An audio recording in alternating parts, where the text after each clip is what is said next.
Give it to him, or let Right. him, or make him think he has it. That way, you prepare for it during camp, and you know exactly what to do when it happens. And a lot of these fighters, they aren't prepared, so they're in there just saying, all right, I'm just going to use my hand speed or my power to break his guard, or I'm going to use my hand speed to beat him to the punch, or I'm going to use my foot speeds, get out, get in.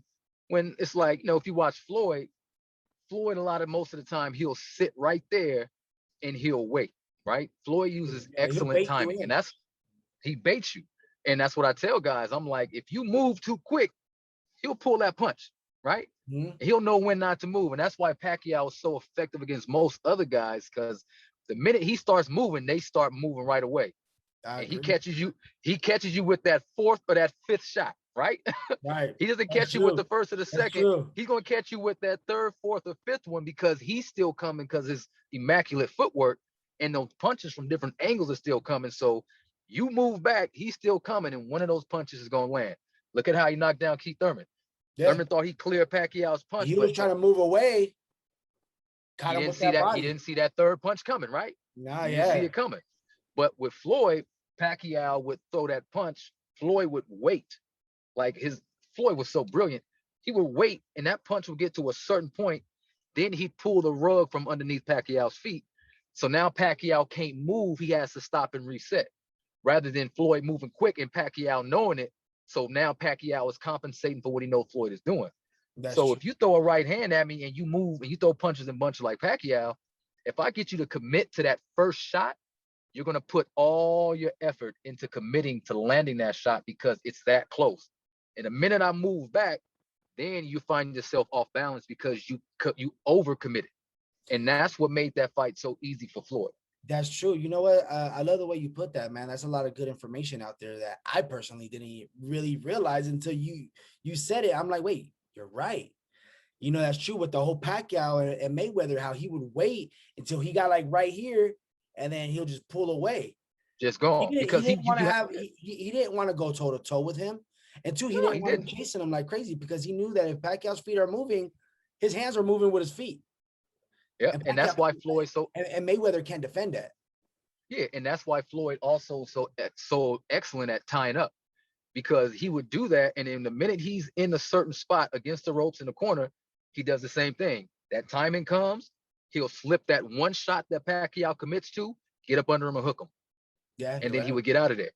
You're And right. and that's what and that's why Mosley was able to catch Mayweather in that first round of their fight, because Floyd's timing was off that one shot. Like True. Mosley threw that shot like a little too quick, and Floyd couldn't really get that timing down, but he got it down after that round, though, right? Because Mhm. he took over the fight after that. Because he's like, Now, okay, he adjusted to Mosley's timing, to his would you speed. say Mayweather has a chin? Oh, definitely, Right. definitely. Like guys think a chin is just being able to take shots. A Hmm. chin is getting hurt and being able to keep your composure. That's what Mayweather has. Everybody's going to get hurt. Some guys can take a good shot, you know what I mean? That's cool. They have a chin of granite, but having a chin is being able to stay on your feet. And we've seen DeMarcus Corley, one of my favorite fighters to watch. Really talented. It doesn't matter if he loses. And I'm that guy, like, win, lose, or draw. Guys will show you something that you can learn from. Right. And if you can learn something from a guy, win, lose, or draw, why would you hate on that fighter? I want to see more of guys. I don't care if they win, lose, or draw. If they show me something I can learn from, I want to see more.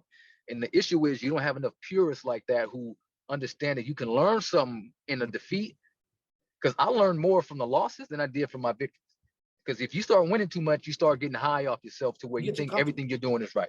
Yeah, because everything you're doing is right. Clearly, I'm winning, so I don't need to learn nothing else. But when you're getting beat, it's like, all right, I liked what he did. I learned a lot of stuff. I would do things fighters used on me in sparring for the next several weeks leading up to my next fight. So I'm like, cool, I'm going to start learning that. I'm going to start using that. It worked on me. It could work on anybody else. True. And let me ask you this: how do you think Mayweather stayed 50-0? Look, Mayweather stayed 50, and this is Like, what I tell and people, I'm right? asking that because, like how you said, like you learn from your losses. Mayweather didn't have a loss, which he did have one in the Olympics, right? Yeah, he did. In the But I'm, Olympics. I'm gonna tell I'm gonna tell you why. I'm gonna tell you why Mayweather is 50-0. Nobody matched Mayweather's preparation, right? And this is what I tell fighters. Your preparation is everything, right? Preparation means when you go into that ring, you are prepared for everything that's going to happen. You're prepared for the guys who are aggressive. You're prepared for the guys who are awkward. You're prepared for the guys who do this. You know what to do. And I posted a few days ago, champions ask questions of their opponents. You get what I Mm-hmm. mean? The Right. fighters who ask questions of themselves already lost. Right. And so Andre Ward, Mayweather, the reason why they were able to be undefeated and they beat champions. I don't like, a lot of people like to hate on Mayweather, say, oh, he beat this guy and it was at this moment. I'm like, Cotto wasn't washed up because he lost twice. You know what I mean? Because he Right. would go on to beat, he would go on to beat Sergio Martinez and go up and beat middleweights after. You get what I mean? And Mm-hmm. so I would tell him Mayweather could only make the money he made by fighting guys that the majority of the fan base believe would beat Mayweather. So if you believe that this guy wouldn't have a chance against Mayweather, Mayweather wouldn't have fought that guy because he wouldn't have made no money, right? Yeah. Because Like one of the surprising when moves that he did was when he fought Canelo. When he announced that on Twitter, I was like, whoa, that came out of nowhere. You know what I because mean? And that's because that's the fight that we all wanted to see at the time. But you know yep. what though? Us as fans, we're greedy. We're greedy because we thought Canelo was ready. He was not ready. But I that mean, loss, you couldn't be mad. I thought he was ready. I'm like, I oh, this is gonna I thought be. he was ready Even too, though I but I picked guess he Mayweather to wasn't. win, I said this is gonna be because I'm a like Canelo's my favorite fighter. Canelo does Okay. everything right, and it goes to the point to where Canelo's loss to Mayweather taught him a lot. It That's taught him what a I was lot gonna about say too. patience. Yeah. Like if you watch how he fought Saunders, it taught him a lot about patience. The mistake he made with fighting Lara is that he chased Lara, right? He Mm-hmm. was chasing him, trying to get to him. That was what Lara wanted him to do. I still think he beat Lara because he did excellent body work. Like you can like, I'm gonna say highlights with Lara all won that Lara. fight. Yeah, people think he won that fight because, if you watch the highlights, it's all Canelo getting popped with one or two shots and Lara moving out the way. But when you watch the whole fight in its entirety, you gotta see that body of work Canelo was putting into the body. There's And only one fighters fight. don't, I mean, Go ahead. Go ahead. I'm sorry. Go ahead. no, go ahead. No, I think there's only one fight that I believe Canelo really lost was that first Triple G fight. I don't That see, and see, that's where I had it a draw. I had it a draw. okay, okay. When he had that fight, I said, okay, because he had on winning gloves, and I noticed I noticed that. I said he has on winning gloves probably because he really has to let his power go, and Triple G had to grant a chin, and he has to adjust to that new weight. So Mhm. I'm like, oh, so he got on winning gloves. He's probably He protecting was his wearing hands winning because gloves. That's right. he was wearing winning gloves, and I've never seen him wear winning gloves in a He usually fight. wears his And own. so I'm like, yeah, and I'm like, okay, this weight's going to be different because now he's going to have to move because Triple G's going to come forward, and he doesn't really know if he can take those punches yet, right? He said so. He got out and he was just outboxing Triple G. The first 3 rounds, Triple G couldn't find Canelo. And I'm like, my only concern is he's going to tire out fighting like that because that's not how Canelo fights. And that's exactly what happened. People think Triple G took over the fight. Canelo He started got fatiguing. winded. He got winded. And because before that, all Triple G could do was really land a jab, right? He couldn't Mhm. find Canelo. But once Canelo got winded, he started opening up a little bit more for Triple G. And I gave round 4 through 10, or 4 through 9. I gave 4 through 9 all to Triple G because Canelo wasn't active. It wasn't that he was getting beat. He wasn't as active as he was in the first 3 rounds. And he was being smart. Again, it goes back to him being smart. He's pacing himself, right? He's Mhm. still landing shots. He's still doing good things to where it's like, all right, he's not just being beaten up, but he couldn't really push the action. Then I gave Canelo the last 3 rounds. I'm like, this is a draw. I'm like, as long as he doesn't get knocked down, this is a draw. I had it a draw. I'm not mad at anybody for having it for Triple G both ways because, again, I don't care. I'm not Right, right, invested into a fighter's personal expenses or account or whatever. I right. just love a good fight, and that was a great Oh, fight. Neither the one fact that it was disappointed, a great fight, it was a great fight. That hands down. and that Even the second one was that's a what I great want fight. fans to appreciate. That's all I want. That's all I want people to appreciate: a great fight. Because if we appreciate great fights, we get more fights. You know what I'm saying? Canelo 3. What do you think? You think that's gonna happen? Oh no, Canelo's going. It's not going to. I think you know what? I think it will happen. I think It so only too. happens if the plant fight falls through. I think it happens. I think the Triple G But fight's a backup. yeah, but personally, I would rather see Canelo fight Gabe Rosado. That would be a good one. I've been a fan of Gabe Rosado since like 2013, 2014. He fought The one cat that Saunders just completely just outclassed and like dismissed in the ring. What's his name? The Canadian cat. The Canadian cat. I'm just drawing a blank. My mind from getting punched so many I times know. over these years. Luminix. You know what I'm talking. Say it again. Luminix. No, he's not Canadian, is he? He would have. He shaved the sides. He had the hair like. You know what? I'm not sure. I can't remember. I'm really bad with names, man. I'm punch drunk a lot. Like I lose train of thought like that from taking. No, but I know who you're talking about. But I forgot the actual guy's name though. I know he was a young dude. Okay. Can you hear me? Oh, there. My phone got disconnected from the audio. Now I got. Oh, okay. No, I'm saying that I remember who you're talking about. I just don't remember the name. I'm trying to vision the. I'm drawing a blank. Yeah, me too. I'm drawing a blank. Okay, go ahead. Well, what's your point in regards and to? And so, like, again, it goes back to what can I learn from this guy, and is he technically sound? Is he giving you something you can watch and learn from? Rosado does that. Rosado does a lot of things right. The first 6 rounds of any Rosado fight is going to be competitive because, he knows how to scrap.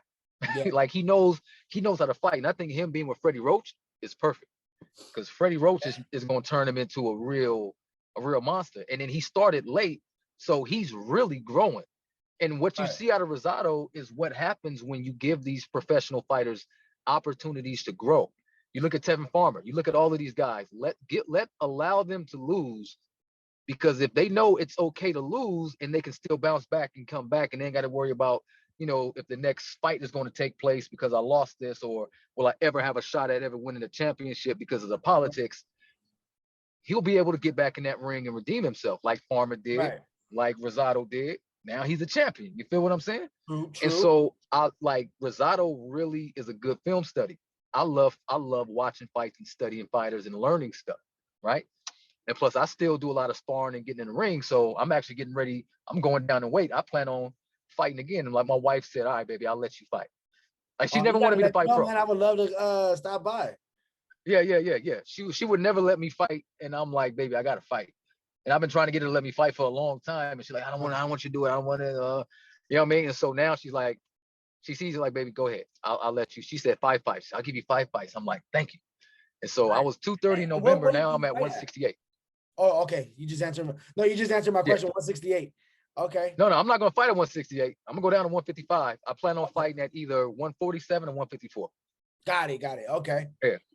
If I can go lower, I'll go lower. My body lets me go lower, I'll go lower. Hey, you got to let me know, man. You got to keep me posted with that, bro. You got to. Oh man, I would love to stop by. Either way, I just want to stop by where you train at, man, to check you out and stuff, and check your workout. That'd be awesome. Yeah, like what I do is, and it's funny because a lot of people were hating on me in the beginning, but instead of, and I would always say like, next time just come to me and talk to me, and I can explain what I do. And then when I explain it, they're like, okay, he knows the shit.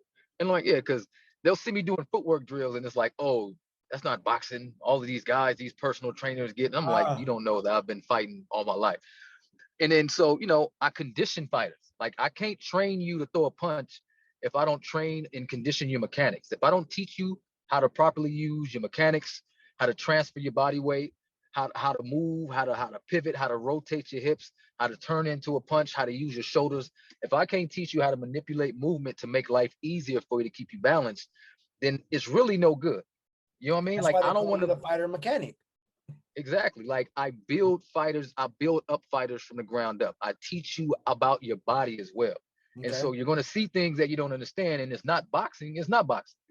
It's related to, it's boxing specific, but it's really just kind of like any other strength and conditioning program. And so in the social media age, what's going to make you stand out? Whatever's different, right? And so I'm like, I'm going to post the stuff that nobody's ever seen before because it's going to get good and bad attention, right? True. And it got me a nice little chunk of followers, right? And then once I started, all right, cool. I got my little gym situated, got all my equipment, my ring and everything up. Now I'm going to show them that when it comes to the teaching this sport, I teach the fundamental basics traditionally, right? I don't teach all of this extra stuff. When it comes to actually learning the sport and teaching the sport, it's what everybody else does. And it's off of my experience and all that I've learned from other coaches and from my defeats and from what I did right. And so like I'll go toe to toe, knowledge for knowledge of with anybody. I don't care who you are, because I know how to articulate anything. Because you can teach a guy, oh, throw a punch like this. I can teach you, okay, these are the muscle groups you want to work on to strengthen that punch, right? Here's Right. what you want to do to manipulate that movement. You get what I Right. mean? I can teach you a cue on how to, plant yourself better, move a little better, position yourself better. Like I understood my movements because I had to learn it on my own because the other coaches really couldn't explain it. And I Right. would notice, okay, I need to get better at doing this. Oh, like whatever he did, I need to work on doing that. And I knew that my coaches couldn't do it. So I'm like, I got to do it. And so it just became just entrenched in who I am and my fabric. So I said, all right, I'm gonna go to college, because I stopped boxing to go to college and play football, and I Right. was studying kinesiology. And so I always was interested in how the body moves and how it works, right? And so what you learn is that the human movement system is pretty much all manipulation. Your Okay. muscles, That's interesting. it's all manipulation. Like you're not consciously moving anything. Where literally it's muscle contraction and muscle lengthening, and all of these different muscles work together and they Right. pull, they're attached, and it's so the muscles are literally manipulating movement by your tendons connected to muscle and bone. And so when you learn that and they're connected, if I do one thing, it opens up another movement, and if I do this, it opens up that. So once you start studying it, it's like, okay, so that's why my punch didn't have snap on it back in the day. All right, cool, cool. So now I'm gonna start working on it. And I would personally go do it myself because I don't teach anything that I wouldn't do. Right. So before I teach anything, I'll hop in the ring and spar and try it out. You get what I'm saying? Right. So Right. I'm not gonna watch film study for a guy and be like, all right, yo, let's see that, see how he did that. You're the Let's guinea go pig try of that. your own experience. Experience. Yeah. Yeah, and like I don't knock any Experiment. I'm coaches sorry. that do that. I don't knock Uh, any coaches that do that because it can work. It is effective. I have a buddy who actually became a very respected high school football coach, and all he did was watch football and play Madden. never really? played, never played. I kid you not. Wow. He started with flag football, then he went to Pop Warner, then he got to high school. And I kid you not, all he did was watch football and play Madden, and the dude ended up becoming a really great football coach. Oh wow. Like Yeah. me personally, I wouldn't play for anybody who didn't experience the game themselves. That's just my own personal preference. But I wouldn't say that you have to have personal experience to do it. You just got to really know what you're doing. You got to be smart about it. And the Right. thing Right. about him is he would come to me and come to other guys and get experience from us to Right. help him. He wouldn't just Yeah. go in there and say, "Oh, I'm gonna just do it because I." He'd be like, "No." He'd be like, "Yo, so what happens if you hit this hole, if you hit that gap?" And we would be like, "Oh, well, a lot of times this would happen, or this guy would stack, or this guy would." You get what I'm saying? Right. And Right. so Yeah. we would help So him he out. was He just was, really just opening himself up to just learn. yeah, to learn. Take everything in. And I agree with you on that. You don't need like me. I've never been in the ring, to be honest with you. I've never been in the ring, but I know my boxing. I might not Yeah, know like like everybody else. Like I'm not a trainer or whatever the case is, but I could sit there and have a conversation with you and talk boxing. yeah, And I've never been in the ring. yeah. It's more than possible. It's all about. All you have to really do is just humble yourself and get under somebody with the experience, and then allow them to give you that game, right? It's like Right, at Blue Moon. If you go to Blue Moon and you next to Buddy or you next to Ivan, you just ask them questions like, "Yo, why'd you have him do that? Why you have him do this? Why you have him do that?" well, I yeah, was training with Ivan. that's what I did. I actually asked Ivan to prepare me for a bout. He was going to do it, and I still plan on doing it, but I just want to get down to the weight, get comfortable, because he's a busy man, and I don't want to waste his time. Because Ivan is a great coach, Oh yeah, and yeah, he, definitely.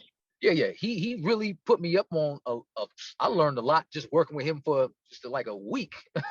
You Mhm. get what I mean? Like there is like a fundamental principle in that gym that's taught, and it's amazing. And so you can learn a lot if you humble yourself. Like for me, when I worked with Ivan, I didn't try to act like I knew anything. I just became clay, right? Right, Because I learned that's how you learn. It don't matter what you know, until the day you die, there's stuff to learn every single day. Every day there's something new to learn. So right. whatever you already know, it's not enough for wherever you're still headed. It's like a video game. You Mhm. pass one level, yeah, you get to collect your coins, collect your score, you know what I mean, and gain experience. But Right, that experience is only to get you to the next level, and then you're gonna fail in certain spots of that level, and you're gonna have to learn again. Because if you go trying to do level 2 like level 1, level 2 is a whole lot different. right? Right. And Exactly. so I would go in the gym and I would act like I don't even know what I'm doing, just to see, see how he corrects me, see how he does this, see how he Right. does that.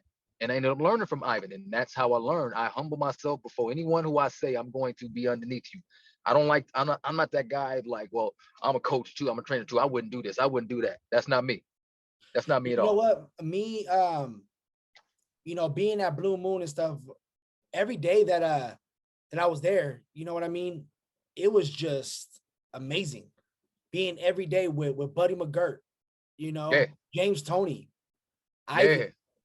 rest in peace, Bernie. Bernie, Yeah, man. Rest in peace. I met, man, when I walked in there, man, that dude, so spirit, man, is amazing, man. oh And I yeah, remember I couldn't take my eyes off of him because it's just energy that he had. And he oh was yeah, working with yeah, he was working with someone, and just his spirit was amazing. Like he was like, crack a joke, look at me, wink. Didn't even meet me, but I'm like, all right, there's always that one guy who makes you feel at home at the gym. And it's that sad was because Bernie. Bernie made me feel at home at Blue Moon when I first walked into Blue Moon. And there was this other young guy who I used to spar with at Outlaws in Tarzana named Farcon. And he just recently passed away a day before Bernie. And he was the fighter who, when I got in there, Yeah, a lot of fighters, they really kind of measure you when you walk into the right. gym. But he was like, what's going on, man? How you doing? And he always made me feel welcome. And we Oh just yeah. lost him. So I always yeah, so rest in remember peace to Farcon too. yeah, rest in peace, rest in peace. And I always remember Bernie, man. Every time I walk in there, he'll be like, "Hey Jay, my brother." He'll give you a hug. You know, that's his energy. Yeah, he was like a little grizzly bear, man. Yeah, he was. Yeah, He he's like a was. little grizzly bear. He'll Yeah, come and hug you. And you know what he would always say? I love you, man. I'm like, I always, love you too, bro. And always. always, man. As a matter of fact, at the end of this That's all I show, heard him say when we was in there. He was telling everybody he loved him, and just he was yeah. just a great dude. Oh, he was. And that's what this show, I was gonna let you know too. I'm actually dedicating the show to him. So this episode is dedicated to Bernie. So at the end of the Man, show, it'll be in memory of Bernie. So man, definitely. So I hope to do him justice on this, because it's just like you pay attention to those who make that impact on you, right? yeah, You really pay attention to those guys, and he stood out. Like I was in there, just peeping the scene, watching all the guys work, listening to buddy coaches, guys, watching the guys spar, but he just kept sticking out. yeah. But like that you feel that energy, and he kept sticking out. And I'm watching, I'm like, oh, okay. And I'm like, oh, he knows what he's doing too. I'm He watching was him because there I'm like, from okay. start to end. He was there from like, I want to say like 8, 9 in the morning till like 7 o'clock at night, 8 o'clock at night. He was there all Yeah, day. man. He would take his and kids. and, and that's a lot that people don't understand. It's just like at the end of when I tried, if I never would have went to school, which I never should have done, I should have stayed in boxing. But again, I didn't see I could have went pro. A lot of guys like, you should go pro, and I'm Mhm. like, it's difficult because now you gotta pay to fight. Right. Unless you got a manager or a promoter, you got to come up with that bread. You got to find someone who's going to break bread and sponsor you to get this fight. Like that's what I'm doing right now. I'm getting my ducks in a row, because again, I don't want to waste Ivan's time, anybody's or any coach's time. So I'm Right. like, let me Right. get my ducks in a row, then I can put that in. And Right. so what happened? What happened was, it was like, okay, we're gonna do this, we're gonna do that, and then it's just like, that's just too much. I'm like, and I couldn't even go to tournaments because I couldn't afford it. Right? My parents couldn't afford to pay for me to go to tournaments over here in Arizona, and Mhm. all over the country. It's like, no, I'm like, I'm a local fighter. I'm gonna just show up and fight at whatever show that's available. I would just show Right. up and fight. I remember that's how I met one of my coaches, where I'm Right. like, you don't want to let me fight, I'm gonna just show up to this show and fight. And then I asked one guy like, yo, can you work my corner? And he's like, cool. And then we ended up like really working out. And I'm like, all right, cool. He's like, yo, I want you to. I'm like, all right, I'll come. I'll show up on Monday. And Hey, that's that's and cool like, though. And that's how things yeah, like happen. I just Yeah. love to fight. It was fun to me. So because of that, and I And I didn't go to respect that, man, shows, because you nobody. actually put yourself out there. You weren't shy. You were like, nah, man, I just want to get some work in. Let's go. I just want to fight. And so if I go to a gym and I spar, a guy he can say he whooped me all day, but I'm like, you whooped me, but I'm just in here trying to learn, right? Like, this is sparring. This is about I came in here to get application. whooped on so that way I can learn. Exactly. Like, I came in Yeah. here to gamble with these chances. That doesn't mean I'm going to let you beat me up, but I'm willing to take specific shots just to see if I can not take the shot, Right. because I don't want to be the guy in the ring who fights how he spars and then is lackluster, or he's not learning anything, or he's limited. I'm like, nah, I want to know. I want to be prepared when I go into the ring with these guys. Right. And Right. so when I'm in the ring, I'm able to adjust. So I know what I'm going to do. right? Okay. I had one guy who told me always circle the ring. As soon as the bell rings, go to the center. Circle.